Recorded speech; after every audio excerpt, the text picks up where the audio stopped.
जय श्री कृष्णा दोस्तों, आप सभी का स्वागत है हमारे चैनल शिव पार्वती धार्मिक कथा में। दोस्तों, आज हम पूर्णिमा व्रत की कथा सुनेंगे। पूर्णिमा व्रत कथा। द्वापर युग में एक समय की बात है कि यशोदा जी ने कृष्ण से कहा, हे कृष्ण, तुम सारे संसार के उत्पन्नकर्ता तथा पालनहारी हो। आज कोई ऐसा व्रत मुझसे कहो जिसके करने से मृत्यु लोक में स्त्रियों को विधवा होने का भय न रहे तथा यह व्रत सभी मनुष्यों की मनोकामनाएं पूर्ण करने वाला हो।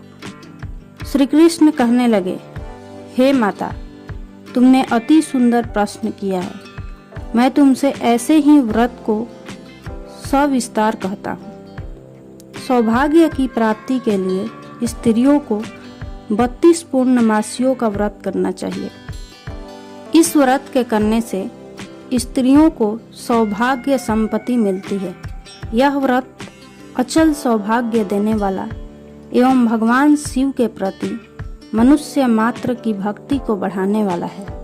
यशोदा जी कहने लगी, हे कृष्ण, सर्वप्रथम इस व्रत को मृत्यु लोक में किसने किया था, इसके विषय में विस्तार पूर्वक मुझसे कहो। श्री कृष्ण जी कहने लगे कि इस भूमंडल पर एक अत्यंत प्रसिद्ध राजा चंद्रहास से पालित अनेक प्रकार के रत्नों से परिपूर्ण कार्तिका नाम की एक नगरी थी। वहां पर धनेश्वर नाम का एक ब्राह्मण था और उसकी स्त्री अति सुशीला रूपवती थी। दोनों ही उस नगरी में बड़े प्रेम के साथ रहते थे। घर में धन धान्य आदि की कमी नहीं थी। उनको एक बड़ा दुख था कि उनके कोई संतान नहीं थी। इस दुख से वह अत्यंत दुखी रहते थे। एक समय एक बड़ा तपस्वी योगी उस नगरी में आया। वह योगी उस ब्राह्मण के घर को छोड़कर अन्य सब घरों से भिक्षा लाकर भोजन किया करता था। रूपवती से वह भिक्षा नहीं लिया करता था। उस योगी ने एक दिन रूपवती से भिक्षा न लेकर किसी अन्य घर से भिक्षा लेकर गंगा किनारे जाकर भिक्षान को प्रेम पूर्वक खा रहा था कि धनेश्वर ने योगी का यह सब कार्य किसी प्रकार से देख लिया।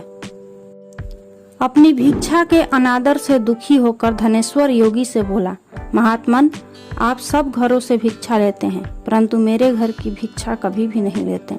इसका कारण क्या है? योगी ने कहा कि निसंतान के घर की भीख पतितों के अन्न के तुल्य होती है और जो पतितों का अन्न खाता है वह भी पतित हो जाता है। क्योंकि तुम निसंतान हो, अतः पतित हो जाने के भय से मैं तुम्हारे घर की भिक्षा नहीं लेता हूँ। धनेश्वर यह बात सुनकर अपने मन में बहुत दुखी हुआ और हाथ जोड़कर योगी के पैरों पर गिर पड़ा तथा अंतर्भाव से कहने लगा, हे महाराज, यदि ऐसा है तो आप मुझको पुत्र प्राप्ति का उपाय बताइए। आप सर्वज्ञ हैं, मुझ पर अवश्य ही यह कृपा कीजिए। धन की मेरे घर में कोई कमी नहीं, परंतु मैं पुत्र न होने के कारण अत्यंत दुखी हूँ। आप मेरे इस दुख का हरण करें। आप समर्थवान हैं। यह सुनकर योगी कहने लगे, हे ब्राह्मण, तुम चंडी की आराधना करो। घर आकर उसने अपने स्त्री से सब वृतांत कहा और स्वयं तप के निमित्त वन में चला गया। वन में जाकर उसने चंडी की उपासना की और उपवास किया। चंडी ने 16वें दिन उसको स्वप्न में दर्शन दिया और कहा, हे धनेश्वर, जा, तेरा पुत्र होगा, परंतु वह 16 वर्ष की आयु में ही मृत्यु को प्राप्त हो जाएगा। यदि तुम दोनों स्त्री पुरुष 32 पूर्णमासी का व्रत विधि पूर्वक करोगे तो वह दीर्घायु होगा। जितनी तुम्हारी सामर्थ्य हो आटे के दिए बनाकर शिव जी का पूजन करना, परंतु पूर्णमासी को 32 पूर्णिमा व्रत हो जाने चाहिए।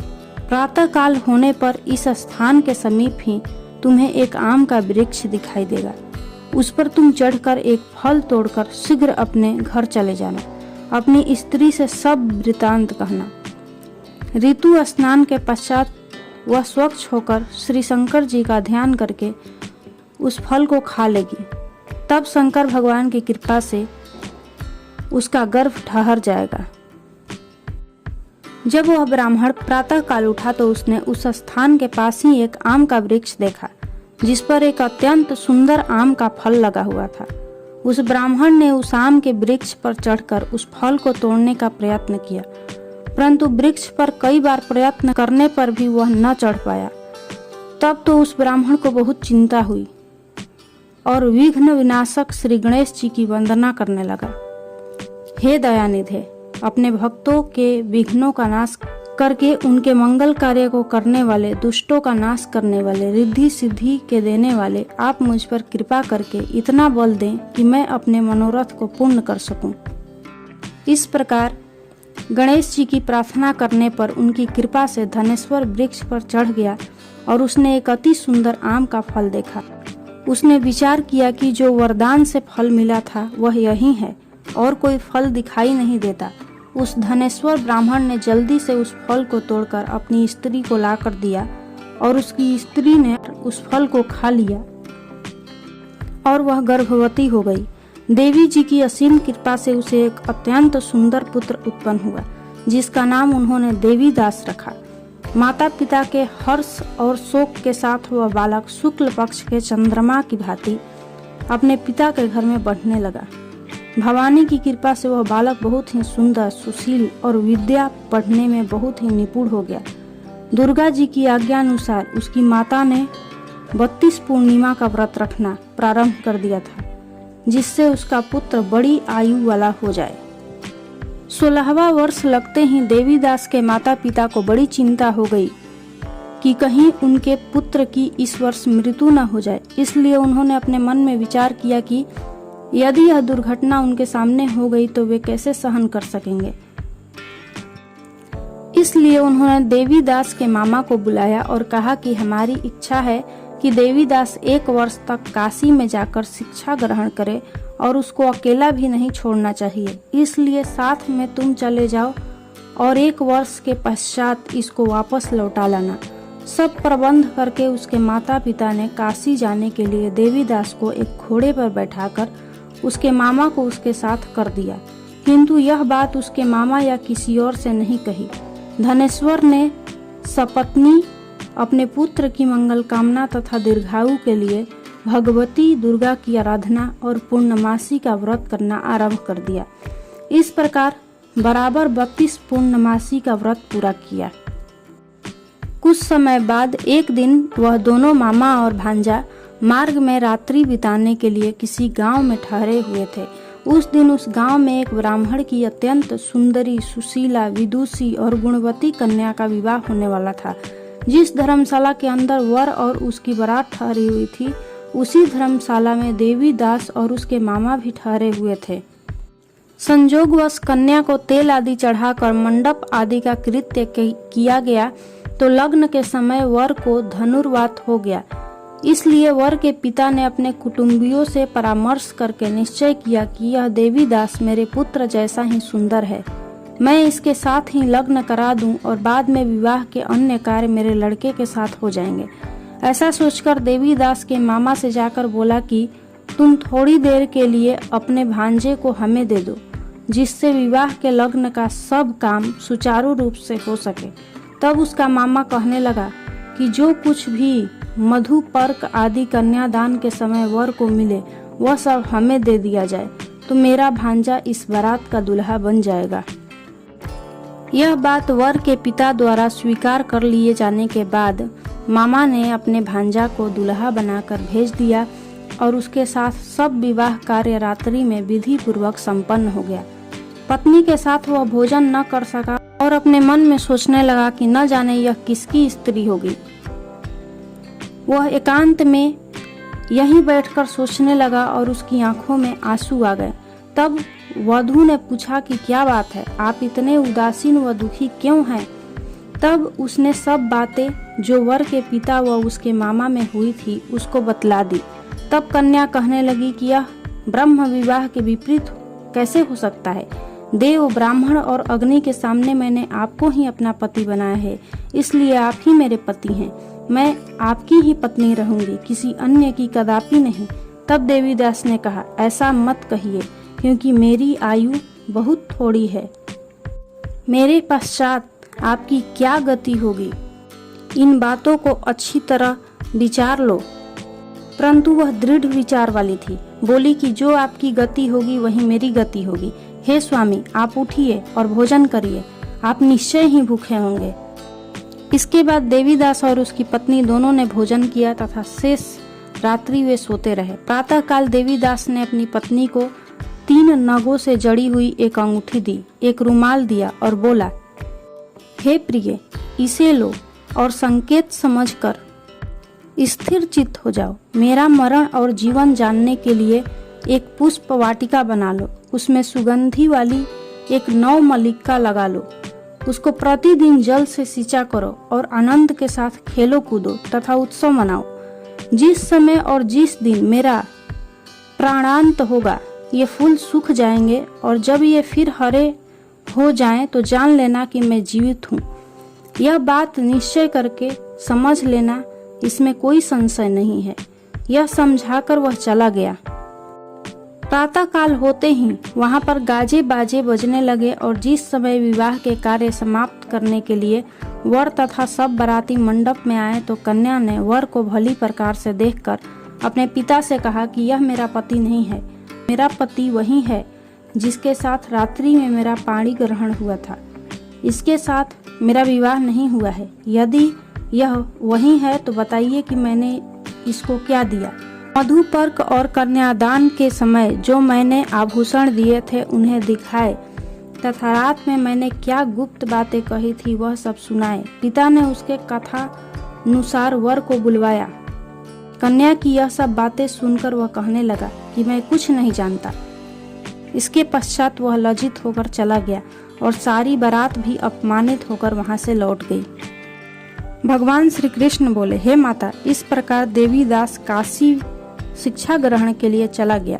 जब कुछ समय बीत गया तो काल से प्रेरित होकर एक सर्प रात्रि के समय उसको डसने के लिए वहां पर आया। उस विषधर के प्रभाव से उसके शयन का स्थान चारों ओर से विष की ज्वाला से विषैला हो गया, परंतु व्रतराज के प्रभाव से उसको काटने न पाया, क्योंकि पहले ही उसकी माता ने 32 पूर्णिमा का व्रत कर रखा था। इसके बाद दोपहर के समय स्वयं काल वहां पर आया और उसके शरीर से उसके प्राणों को निकालने का प्रयत्न करने लगा, जिससे वह मूर्छित होकर पृथ्वी पर गिर पड़ा। भगवान की कृपा से उसी समय पार्वती जी के साथ श्री शंकर जी वहां पर आ गए।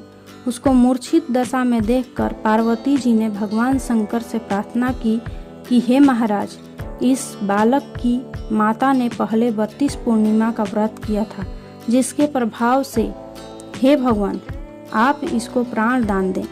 भवानी के कहने पर भक्त वत्सल भगवान श्री शिव जी ने उसको प्राण दान दे दिया। इस व्रत के प्रभाव से काल को भी पीछे हटना पड़ा और देवीदास स्वस्थ होकर बैठ गया। उधर उसकी स्त्री उसके काल की प्रतीक्षा किया करती थी। जब उसने देखा कि उस पुष्प वाटिका में पत्र पुष्प कुछ भी नहीं रहे तो उसको अत्यंत आश्चर्य हुआ और जब वह वैसी ही हरी भरी हो गई तो वह जान गई कि वह जीवित हो गए हैं। यह देखकर वह बहुत प्रसन्न मन से कहने लगी कि पिताजी, मेरे पति जीवित हैं, आप उनको ढूंढिए। जब 16वां वर्ष व्यतीत हो गया तो देवीदास भी अपने मामा के साथ काशी से चल दिया। इधर उसे ससुर उसको ढूंढने के लिए अपने घर से जाने ही वाले थे कि वह दोनों मामा भांजा वहां पर आ गए। उसको आया देखकर उसका ससुर बड़ी प्रसन्नता के साथ अपने घर में ले आया। उस समय नगर के निवासी भी वहां इकट्ठे हो गए और सबने निश्चय किया कि अवश्य ही इसी बालक के साथ इस कन्या का विवाह हुआ था। उस बालक को जब कन्या ने देखा तो पहचान लिया और कहा कि यह तो वही है जो संकेत करके गया था। तब सभी लोग कहने लगे कि अच्छा हुआ जो यह आ गया, और सब नगरवासियों ने आनंद मनाया। कुछ दिन बाद देवीदास अपनी पत्नी और मामा के साथ अपने ससुर के घर से बहुत सा उपहार लेकर अपने घर के लिए निकला। जब वह अपने गांव के निकट आ गया तो कई लोगों ने उसको देखकर उसके माता पिता को पहले ही जाकर खबर दे दी कि तुम्हारा पुत्र देवीदास अपनी पत्नी और मामा के सहित आ रहा है।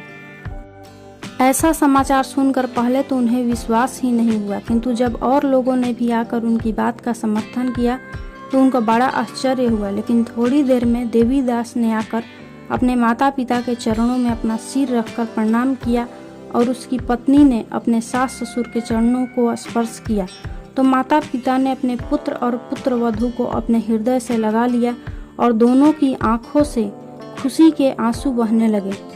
अपने पुत्र और पुत्रवधू के आने की खुशी में धनेश्वर ने बड़ा भारी उत्सव किया और ब्राह्मणों को भी बहुत सी दान दक्षिणा देकर प्रसन्न किया।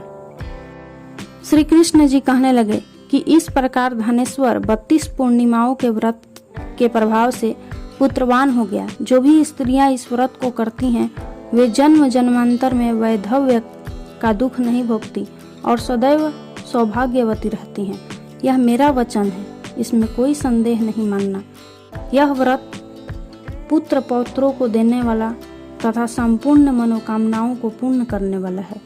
32 पूर्णिमाओं के व्रत करने से व्रती की सब इच्छा भगवान शिव जी की कृपा से पूर्ण हो जाती है। बोलिए श्री कृष्ण भगवान की जय।